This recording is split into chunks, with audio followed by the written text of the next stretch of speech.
नवरी मिये हिटलरला या मालिकेच्या 24 तारखेच्या भागात आपण पाहणार आहोत की लीला एजंटचा हात पकडत बोलते. तुम्हाला काय वाटलं? तुम्ही माझ्या हातावरून हात फिरवला म्हणून मला शुद्ध आली. एजे, तुम्ही माझ्यासारखे फिल्मी होत चाललेत. तुम्ही खोलीत आलात तेव्हापासूनच मी जागी आहे. माझी काळजी करू नका, मी बरी आहे. मला रेवू तुला भेटायचं आहे. पण एजे लीलाला बोलतो, डॉक्टरांनी तुला आराम करायला सांगितलाय. रेवती बरी आहे, तू नंतर भेटू शकतेस तिला. लीला एजंटशी बोलत असते तितक्यात तिथे दुर्गा येते. लीला दुर्गाला बघून एजंटना सांगते, ही इथे काय करते? एजे, मला माहिती आहे माझा ॲक्सिडेंट का झाला आहे. मी रेवूला घेऊन येत होते तुमच्याकडे. ती तुम्हाला खरं सांगणार होती, पण नेमका आमचा ॲक्सिडेंट झाला. हा काय फक्त योगायोग नाही. पण एजे लीलाचं काहीच ऐकून न घेता तिथून निघून जातो. दुर्गा लीलाला सांगते, तू काहीही आरोप करशील आणि एजे ऐकून घेतील असं वाटतंय का तुला?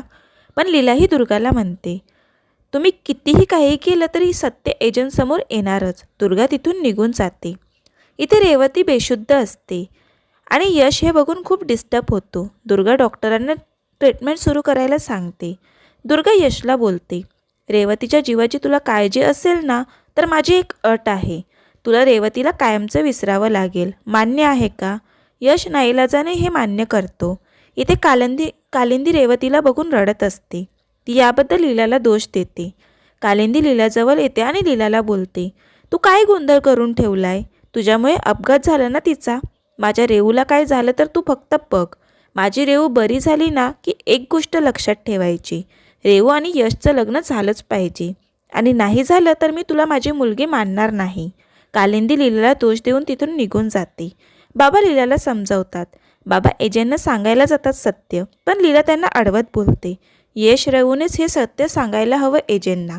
इथे यश रेवतीला फोन करत असतो, पण दुर्गा त्याचा फोन खेचून घेते आणि यशला शेवटची वॉर्निंग देते.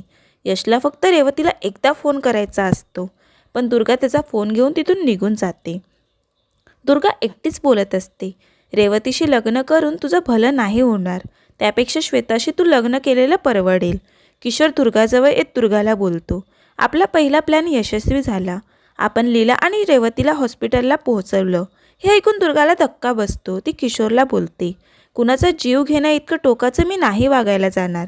पण किशोर दुर्गाला सांगतो, लीला घरात आल्यापासून तुझं महत्त्व कमी झालं आहे. आता तुम्हाला लीला आई म्हणावं लागतं. दुर्गा, आता दया दाखवणं बंद कर.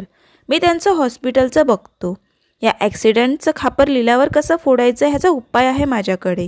किशोर दुर्गाला एक व्हिडिओ दाखवतो. तो व्हिडिओ बघून दुर्गा आजीजवळ येते.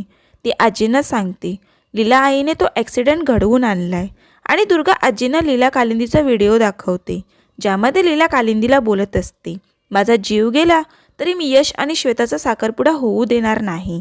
एजे कॉफी पित असताना विचार करतो, लीला, तुला काही येत नसलं तरी मला हवी तशी कॉफी नेमकी बनवता येते. लीला, प्लीज बरी हो. आता एजंटना समजेल का हे ॲक्सिडेंट कोणामुळे झालं आणि का झालं हे पाहणं खूप रंजक ठरणार आहे.